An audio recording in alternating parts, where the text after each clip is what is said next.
Portada del nou esportiu Tata dia 1. Gerardo Martino afronta avui el primer dia amb l'equip, al qual també s'hi afegeixen els internacionals que estaven de vacances. A la columna de l'esquerra, la catalana Belmonte, a la final dels 200 metres d'estils del Mundial de Natació.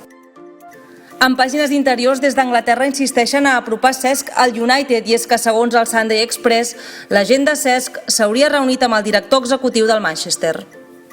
Portada del diari Esport, primer informe Tata, amb una enumeració d'alguns punts del projecte de Gerardo Martino, com recuperar la pressió o fer jugar Messi més a prop de l'àrea rival. En pàgines interiors, el diari amplia les línies mestres de l'entrenador i assegura que Tata pretén que l'equip sorprengui amb més xuts des de fora de l'àrea, entre d'altres. També explica que Tata és molt meticulós i addicte a la feina. En pàgines següents, Neymar va arribar ahir, s'entrena avui i debutarà demà.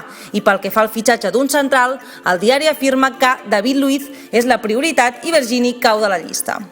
Portada del Mundo Deportivo. Junts, Neymar va arribar ahir i Messi el va rebre a la ciutat esportiva. A dalt, espai pel Mundial de Natació. Melanie Costa guanya la plata en els 400 lliures i Belmonte disputa avui la final dels 200 metres d'estils. A Madrid, el Marca obre amb un Bale, desenllaç imminent. D'altra banda, sobre el jugador del Tottenham, l'AS titula Bale es planta. Pel que fa a la premsa internacional, portada de l'equip, Unió Sagrada, en referència als nedadors francesos que ahir van guanyar la medalla d'or en els 4% lliures del Mundial de Natació de Barcelona. A Itàlia, el Corriere dello Sport, Higuaín com Maradona. Aquesta tarda el Nàpols reviurà els temps de Diego amb 60.000 aficionats al San Paulo per veure el Pipita en l'amistós contra el Galatasaray.